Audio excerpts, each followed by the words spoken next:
Hello, good morning. എല്ലാവർക്കും നാത്തുൻ spice വേൾഡിൻ്റെ പുതിയൊരു വീഡിയോയിലേക്ക് സ്വാഗതം. നിങ്ങളെല്ലാവരും സുഖമായിട്ട് സുരക്ഷിതരായിട്ട് ഇരിക്കുന്നുണ്ടല്ലോ അല്ലേ?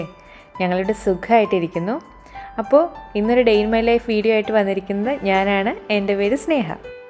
ഇന്നത്തെ ബ്രേക്ക്ഫാസ്റ്റ് എനിക്ക് അല്പം നൊസ്റ്റാൾജി തരുന്ന ഒരു ബ്രേക്ക്ഫാസ്റ്റാണ് കേട്ടോ. നുറുക്ക് ഗോതമ്പിൻ്റെ ഉപ്പുമാവാണ് ഇന്ന് ഉണ്ടാക്കുന്നത്. നമ്മുടെ നാട്ടിലൊക്കെ അംഗൻവാടിയിൽ നിന്ന് കിട്ടില്ലേ, ആ ഉപ്പുമാവ്. എനിക്ക് തോന്നുന്നു ഈ കൊറോണ വന്ന ശേഷം ഒട്ടുമിക്ക മലയാളികളുടെ വീട്ടിലും ഈ നുറുക്ക് ഗോതമ്പ് ഉണ്ടാകും. കാരണം നമുക്ക് കിറ്റിൻ്റെ ഒപ്പം കിട്ടുമല്ലോ. അപ്പോൾ എല്ലാവരും തന്നെ ഒരു പ്രാവശ്യമെങ്കിലും ഈ കൊറോണ കാലത്ത് നുറുക്ക് ഗോതമ്പിൻ്റെ ഉപ്പുമാവ് ഉണ്ടാക്കി കാണും. എന്നാൽ പിന്നെ ഞാനും ഉണ്ടാക്കിയേക്കാമെന്ന് കരുതി. പക്ഷേ കുറച്ച് ഗ്രാൻഡായിട്ടാണ് കേട്ടോ ഉണ്ടാക്കുന്നത്. നെയ്യിലാണ് ഉണ്ടാക്കുന്നത്.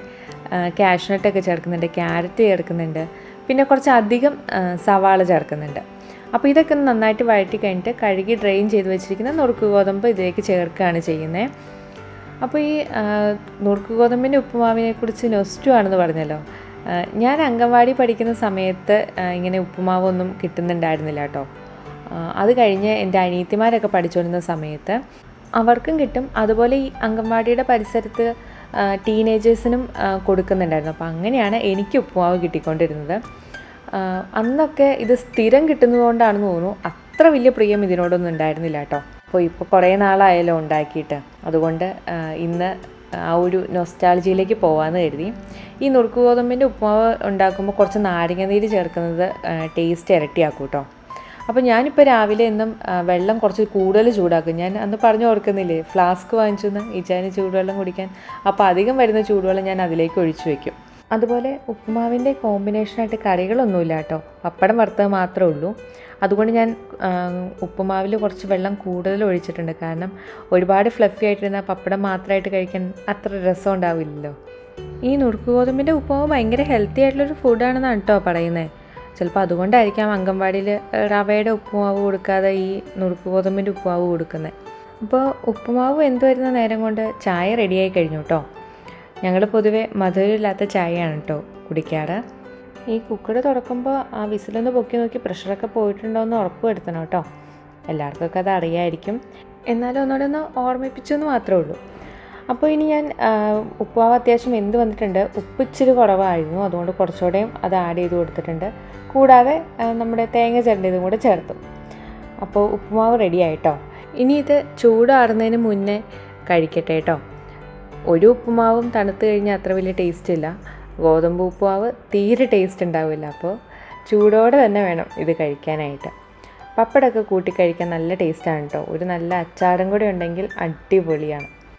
ഇന്ന് മൊത്തം മഴയാണെന്നാണ് കേട്ടോ തോന്നുന്നത്. ആകെക്കൂടെ ഒരു മൂടിയ കാലാവസ്ഥയാണ്, ഒപ്പം അത്യാവശ്യം നല്ല തണുപ്പുമുണ്ട്. അപ്പോൾ കഴിഞ്ഞ കുറേ ദിവസങ്ങളായിട്ട് നമ്മളിടുന്ന വീഡിയോസിൻ്റെ അകത്ത് കൂടുതലും കപ്പ വിഭവങ്ങളൊക്കെ ആയിരുന്നു. അപ്പോൾ ഒന്ന് രണ്ട് പേര് ചോദിച്ചു, നിങ്ങൾ ചോറ് ഉണ്ണാറില്ലേന്ന്. ചോറൊക്കെ ഉണ്ടാറുണ്ട് കേട്ടോ. അപ്പോൾ ഇന്ന് നല്ല നാടൻ കറികളൊക്കെ കൂട്ടിയിട്ടുള്ളൊരു ഊണാണ് ഉദ്ദേശിക്കുന്നത്. ഇവിടെ ഇങ്ങനെ ഫ്രോസൺ നമ്മുടെ ഇടിച്ചക്ക കിട്ടും. അപ്പോൾ ഇടിച്ചക്ക തോരനും ഇച്ചിരി ചീരപ്പരിപ്പ് കറിയും പിന്നെ നല്ല മുളകിട്ട മീൻകറിയാണ് കേട്ടോ ഇന്നത്തെ ചോറിനൊപ്പമുള്ള കൂട്ടാൻ. അപ്പോൾ ഈ മുളകിട്ട മീൻകറി ഉണ്ടാക്കാനായിട്ട് നല്ല കഷ്ണം മീനായിട്ടുള്ള സാൽമണാണ് കേട്ടോ ഞാൻ എടുത്തിരിക്കുന്നത്. ഇതിങ്ങനെ ദശകഷ്ണമായിട്ട് വാങ്ങിക്കാൻ കിട്ടും, മുള്ളൊന്നുമില്ലാതെ വാങ്ങിക്കാൻ കിട്ടുന്നതാണ്. അപ്പോൾ ഇതിനകത്ത് തൊലി ഉണ്ടായിരിക്കും. അപ്പോൾ ആ തൊലി ഞാനങ്ങ് ചെത്തിക്കളഞ്ഞു. പിന്നെ ഈ മീൻകറിയിലേക്ക് നമ്മൾ വെള്ളം ചേർക്കൂല. അപ്പോൾ വെറുതെ ചൂടുവെള്ളം ചേർക്കാതെ കുടംപുളി നല്ല ഉപ്പിട്ട് തിളപ്പിച്ചിട്ട് ആ തിളപ്പിച്ച വെള്ളമാണ് ഞാൻ മീൻകറിയിൽ എടുക്കുന്നത്. അപ്പോൾ അതുപോലെ തന്നെ നന്നായിട്ട് കുഞ്ഞുള്ളിയൊക്കെ ചേർക്കും കേട്ടോ. കുഞ്ഞുള്ളി ചേർക്കുമ്പോൾ ഒരു പ്രത്യേക ടേസ്റ്റാണ് ഈ മീൻ കറിക്ക്. ഇഞ്ചിയും വെളുത്തുള്ളിയൊക്കെ ചെറുതായിട്ട് അരിഞ്ഞിട്ട് അതും നന്നായിട്ട് ചേർക്കണം. പിന്നെ മീൻ കറി ഉണ്ടാക്കുമ്പോൾ എല്ലാവരും പറയും പിറ്റേ ദിവസം കഴിക്കാനാണ് ഇരട്ടി ടേസ്റ്റ് ആവുക. കാരണം ആ പുളിയൊക്കെ ആ മീനിലേക്ക് പിടിക്കണമെങ്കിൽ ഒരു ദിവസം ഇരിക്കണമല്ലോ. പക്ഷെ നമ്മൾ ഈ കുടംപുളി തിളപ്പിച്ചിട്ട് ആ വെള്ളം കൊണ്ട് ഉണ്ടാക്കുന്നതുകൊണ്ട് അന്ന് തന്നെ കഴിക്കാൻ നല്ല ടേസ്റ്റായിരിക്കും. ഈ പുളിയൊക്കെ ശരിക്കും ആ മീനിലേക്ക് പിടിക്കും. അപ്പോൾ അതുകൊണ്ടാണ് ഞാൻ കുടംപുളി തിളപ്പിച്ചിട്ട് ചേർക്കുന്നത്. ഞാനിതിലേക്ക് കാശ്മീരി ചില്ലി മാത്രമേ ചേർക്കുന്നുള്ളൂ മുളക് പൊടിയായിട്ട്. അതുകൊണ്ടാണ് പച്ചമുളക് കുറച്ച് അധികം എടുത്തത്. പിന്നെ ചീരപ്പരിപ്പ് കറിക്ക് നമ്മുടെ സ്പിനാച്ചാണ് എടുക്കുന്നത്. നാട്ടിലെ പച്ചച്ചീരയുടെ തന്നെ ഒരു വകഭേദമാണ് കേട്ടോ ഈ സ്പിനാച്ച്. അപ്പോൾ ചോറ് നേരത്തെ അടുപ്പത്തിട്ടായിരുന്നു, കാരണം അടുപ്പൊഴിവായി കിട്ടണമല്ലോ. അപ്പോൾ ചോറ് വെന്ത് കഴിഞ്ഞാൽ ഒരു കാസറോളിലേക്ക് മാറ്റി. ഇന്നുണ്ടാക്കുന്ന ഈ ചീരപ്പരിപ്പ് കറിയുടെ റെസിപ്പി ഓൾറെഡി നമ്മുടെ ചാനലിൽ അപ്ലോഡ് ചെയ്തിട്ടുണ്ട് കേട്ടോ. ചേച്ചിയാണ് ആ വീഡിയോ ചെയ്തത്. അപ്പോൾ അതിൻ്റെ വീഡിയോ ലിങ്ക് ഞങ്ങൾ ഡിസ്ക്രിപ്ഷൻ ബോക്സിൽ ഇട്ടേക്കാം. അതിൽ വിശദമായിട്ട് അളവുകളെല്ലാം കൃത്യമായിട്ട് പറഞ്ഞുകൊണ്ടുള്ള വീഡിയോ ആണ്. അതുകൊണ്ട് ഞാനിവിടെ റെസിപ്പി പ്രത്യേകിച്ച് എടുത്തു പറയുന്നില്ല കേട്ടോ. കാരണം ഒരിക്കൽ കൂടി അത് പറഞ്ഞ് വെറുതെ നിങ്ങളെ ബോറടിപ്പിക്കുന്നില്ല. ഈ ചീരയൊന്നും ചേർക്കാതെ വെറുതെ പരിപ്പ് വേവിച്ചിട്ട് തേങ്ങാപ്പാലൊക്കെ ചേർത്ത് ഞാൻ പരിപ്പ് കറി ഉണ്ടാക്കാറുണ്ട്. അതിൻ്റെ വീഡിയോ ഓൾറെഡി ഞാൻ ചെയ്തിട്ടുണ്ടായിരുന്നു. അപ്പോൾ ഈ പറഞ്ഞ നേരം കൊണ്ട് നമ്മുടെ പരിപ്പ് കറി റെഡിയായി. ഇനി അടുത്ത് നമുക്ക് മീൻകറി ഉണ്ടാക്കണം. അപ്പോൾ മീൻകറി എപ്പോഴും ചട്ടിയിലുണ്ടാക്കുവാണെങ്കിൽ അതിനൊരു പ്രത്യേക ടേസ്റ്റാണെന്ന് ഞാൻ പറയാതെ തന്നെ അറിയാമായിരിക്കുമല്ലോ. അപ്പോൾ ചട്ടി അടുപ്പത്ത് വെച്ച് വെളിച്ചെണ്ണ ഒഴിച്ച് വെച്ചിട്ടുണ്ട്. കൂടാതെ ഇപ്പോൾ ഞാൻ പരിപ്പ് കറിയിലേക്കാണ് കേട്ടോ താളിച്ച് ചേർത്തത്. താളിച്ച് ചേർക്കുന്നതിനൊരു പ്രത്യേക ടേസ്റ്റാണല്ലോ. അപ്പോൾ ചട്ടിയിൽ കടുകൊക്കെ പൊട്ടി വന്നു. അടുത്തത് ഉലുവ ചേർക്കുകയാണ്. ഇതിൻ്റെ റെസിപ്പി ഞാൻ കുറച്ച് പറഞ്ഞുതരാം കേട്ടോ, കാരണം ഈ വീഡിയോ നേരത്തെ ചെയ്തിട്ടില്ല. അപ്പോൾ കറിവേപ്പിലയും ഇഞ്ചിയും വെളുത്തുള്ളിയും നമ്മുടെ ചെറിയുള്ളിയും പച്ചമുളകൊക്കെ ചേർത്തിട്ട് നന്നായിട്ടൊന്ന് വഴറ്റിയെടുക്കണം. അതിലേക്ക് മഞ്ഞൾപ്പൊടിയും മുളക് പൊടിയാണ് ചേർക്കുന്നത്. ഞാൻ കാശ്മീരി ചില്ലി മാത്രമാണ് ചേർക്കുന്നത്. പച്ചമുളക് ചേർത്തുകൊണ്ടാണ് കേട്ടോ കാശ്മീരി ചില്ലി മാത്രം ചേർത്തത്. കാശ്മീരി ചില്ലി ചേർക്കുമ്പോൾ നമ്മുടെ കറി കുറച്ചുകൂടെ ഇങ്ങനെ കുറുകിയിരിക്കുകയും ചെയ്യും, നല്ല കളറും ഉണ്ടാവും. അപ്പോൾ ആ പൊടിയുടെ പച്ചമണമൊക്കെ മാറിക്കഴിയുമ്പോൾ കുടംപുളി ഇട്ട് തിളപ്പിച്ച് വെള്ളം ചേർക്കണം.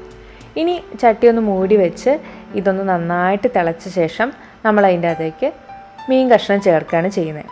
മീൻ ഇങ്ങനെ നിരപ്പെ മുങ്ങിക്കിടക്കുന്ന അളവായിരിക്കണം കേട്ടോ വെള്ളത്തിൻ്റെ. ഒരുപാട് വെള്ളമായി കഴിഞ്ഞിട്ടുണ്ടെങ്കിൽ മീൻ കറിക്ക് ചാറ് ഒരുപാടുണ്ടായിരിക്കും. എനിക്ക് പക്ഷേ ഒരുപാട് ചാറുള്ള വെള്ളത്തിൽ കിടക്കുന്ന മീൻ കറിയേക്കാളും ഇഷ്ടം ഒരു കുഴമ്പ് പരുവത്തിനുള്ളതാണ്.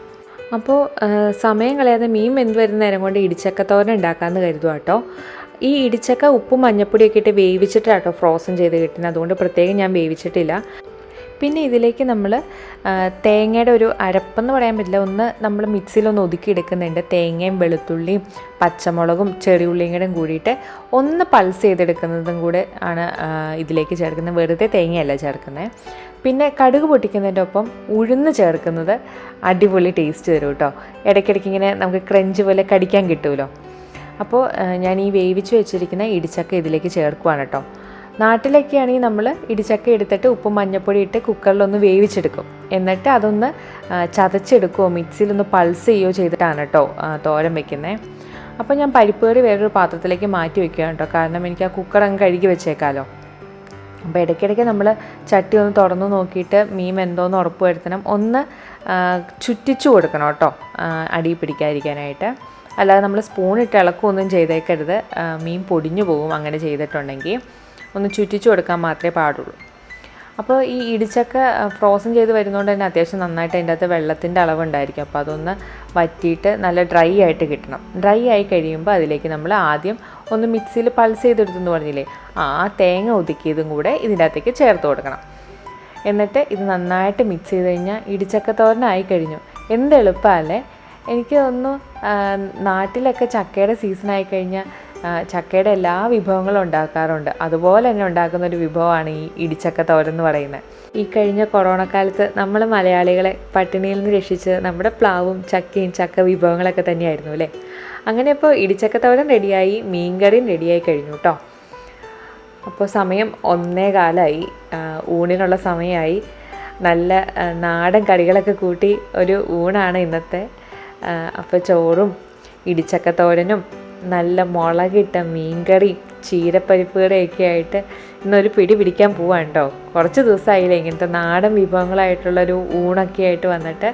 ഈ 3 കറികളും ഒരു അടിപൊളി കോമ്പിനേഷനാണ് കേട്ടോ. നിങ്ങൾ ട്രൈ ചെയ്തിട്ടില്ലെങ്കിൽ ട്രൈ ചെയ്ത് നോക്കണേ. മീനൊഴിച്ച് ബാക്കി 2 കറികൾക്കുള്ളതും നമ്മുടെ വീട്ടിലെപ്പോഴും ഉണ്ടാവുന്നതും അല്ലെങ്കിൽ പറമ്പിൽ നിന്ന് കിട്ടുന്ന സാധനങ്ങളൊക്കെയാണ്. മീൻ മാത്രമല്ലേ പുറമേ നിന്ന് നമ്മൾ വാങ്ങിക്കുന്നുള്ളൂ. പക്ഷേ ഇതൊരു അടാറ് കോംബോയാണ് കേട്ടോ. അധികം ആരും ട്രൈ ചെയ്യാത്തൊരു കോമ്പിനേഷനാണെന്നാണ് എനിക്ക് തോന്നുന്നത്. ട്രൈ ചെയ്തിട്ടില്ലെങ്കിൽ ഒന്ന് ട്രൈ ചെയ്ത് നോക്കിയിട്ട് ഫീഡ്ബാക്ക് ഒന്ന് കമൻറ്റ് ചെയ്യണേ. ഞാൻ ഈ മീൻകറി കണ്ടോ, നല്ല കളറൊക്കെ അല്ലേ. അതുപോലെ തന്നെ അധികം ചാറൊന്നുമില്ല, ആ കഷ്ണത്തിൽ പറ്റി പിടിച്ചിരിക്കാവുന്ന ചാറ് മാത്രമേ ഉള്ളൂ. അപ്പോൾ പറഞ്ഞുകൊണ്ട് എൻ്റെ വായിൽ വെള്ളം വന്നു തുടങ്ങി കേട്ടോ. സമയം കളയാതെ ഞാൻ കഴിക്കുകയാണ്. ഈ മീൻകറി ഏത് മീനാണെങ്കിലും ഇതേ റെസിപ്പി ഫോളോ ചെയ്യുക കേട്ടോ. നല്ല ടേസ്റ്റ് തന്നെ. ഇവിടെ ഇപ്പോൾ എളുപ്പത്തിൽ കിട്ടുന്ന നല്ല കഷ്ണം മീൻ എന്ന് പറയുന്നത് നമ്മുടെ സാൽമണാണ്. അതുകൊണ്ട് ഞാൻ ഉണ്ടാക്കിയത്. മീനൊക്കെ നന്നായിട്ട് വെന്തിട്ടുണ്ട്. അടിപൊളി ടേസ്റ്റായിരുന്നു കേട്ടോ. അപ്പോൾ നാടൻ ഊണായതുകൊണ്ട് തന്നെ വയറ് നിറച്ച് കഴിച്ചു. ഇനി കുറച്ച് നേരം റെസ്റ്റ് എടുക്കുവാണേ. അപ്പോഴാണ് പുറത്തേക്ക് നോക്കിയപ്പോൾ നമ്മുടെ ക്ലീനിങ് വണ്ടി പോകുന്നതുണ്ട്. ഇവിടെ ഇപ്പോൾ മഴ പെയ്തങ്ങ് തീർന്നുള്ളൂ, എന്നിട്ട് പോലും അവർ റോഡൊക്കെ ക്ലീൻ ചെയ്യാൻ വേണ്ടി വന്നിട്ടുണ്ട്. ഇനിയിപ്പോൾ വൈകിട്ട് എന്തെങ്കിലും ഒരു ചെറിയൊരു സ്നാക്ക് ഉണ്ടാക്കാമെന്നാണ് കേട്ടോ കരുതുന്നത്. ഒരുപാട് ഹെവി ആയിട്ടുള്ളതൊന്നുമല്ല, നമ്മുടെ അരിയുണ്ടയാണ് ഉണ്ടാക്കുന്നത്. അത് അരി വറുത്ത് പൊടിച്ചിട്ട് ഉണ്ടാക്കുന്ന ഉണ്ടയാണ് കേട്ടോ. ഇതിങ്ങനെ ഒരുപാട് ദിവസം സൂക്ഷിച്ച് വെക്കാൻ കഴിയുന്ന ഒരു ഉണ്ടയൊന്നുമല്ല. ഉണ്ടാക്കി അതേ ദിവസം അല്ലെങ്കിൽ പിറ്റേ ദിവസമൊക്കെ കഴിക്കണം. അപ്പോൾ വായിലിട്ട അലിഞ്ഞു പോകുന്ന ഈ അരിയുണ്ടയുടെ റെസിപ്പി ഓൾറെഡി നമ്മുടെ ചാനലിൽ അപ്ലോഡ് ചെയ്തിട്ടുണ്ട്. അപ്പോൾ അതിൻ്റെ വീഡിയോ ലിങ്കും ഞങ്ങൾ ഡിസ്ക്രിപ്ഷൻ ബോക്സിൽ ഇട്ടേക്കാം. എളുപ്പത്തിലുണ്ടാക്കാൻ പറ്റുന്ന, കുട്ടികൾക്കൊക്കെ ഒരുപാട് ഇഷ്ടപ്പെടുന്ന ഒരു അരിയുണ്ടയാണ് കേട്ടോ. അത്യാവശ്യം ഹെൽത്തിയാണ്. നമ്മൾ എണ്ണയോ കാര്യങ്ങളൊന്നും ചേർത്തിട്ടില്ല. തേങ്ങയും ശർക്കരയും അരിയൊക്കെ മാത്രമേ ഉള്ളൂ. പെട്ടെന്ന് ഉണ്ടാക്കി കൊടുക്കാനും പറ്റും. അങ്ങനത്തെ ഒരു അരിയുണ്ടയാണിത്. പിന്നെ ഇത് പിറ്റേ ദിവസത്തേക്കാവുമ്പോൾ കുറച്ചുകൂടെ ഹാർഡാവും കേട്ടോ. ഉണ്ടാക്കി അന്ന് തന്നെ കഴിക്കാനാണ് ഭയങ്കര സോഫ്റ്റായിട്ടിരിക്കുന്നത്. കണ്ടോ, ഈ പറഞ്ഞ നേരം കൊണ്ട് ഞാൻ അരിയുണ്ട ഉണ്ടാക്കി കഴിഞ്ഞു. അത്ര സിമ്പിളാണിത് ഉണ്ടാക്കാനായിട്ട്. പിന്നെ ഞാൻ ഉണ്ടാക്കുന്ന ആ ഉണ്ടയുടെ ഷേപ്പൊന്നും ആരും നോക്കിയേക്കരുതേ. ഷേപ്പിലല്ലോ കാര്യം, ടേസ്റ്റിലല്ലേ. ഞാൻ ഉണ്ടാക്കുന്നതിന് അത്ര നല്ല ഉണ്ടയുടേതായിട്ടുള്ള ഷേപ്പൊന്നുമില്ല. നല്ല എളുപ്പത്തിലുണ്ടാക്കാൻ പറ്റുന്ന ഒരു ഈവനിങ് സ്നാക്കാണ് കേട്ടോ. ഇന്ന് മൊത്തത്തിൽ നാടൻ വിഭവങ്ങളും നാടൻ രുചിയും ഓർമ്മകൾ ഉണർത്തിയ വിഭവങ്ങളൊക്കെ ആയിരുന്നു അല്ലേ. അപ്പോൾ ഇതൊക്കെയാണ് ഇന്നത്തെ വിശേഷങ്ങൾ. ഞങ്ങളുടെ വീഡിയോസ് എല്ലാം നിങ്ങൾക്ക് ഇഷ്ടമാവുന്നുണ്ടെന്ന് അറിഞ്ഞാൽ ഒരുപാട് സന്തോഷമുണ്ട് കേട്ടോ. അപ്പോൾ ഇനിയും തുടർന്ന് ഇതുപോലെ തന്നെ സപ്പോർട്ട് ചെയ്യുക, ലൈക്ക് ചെയ്യുക, ഷെയർ ചെയ്യുക, സബ്സ്ക്രൈബ് ചെയ്യുക. പുതിയൊരു വീഡിയോ ആയി പിന്നീട് കാണാം. ബൈ.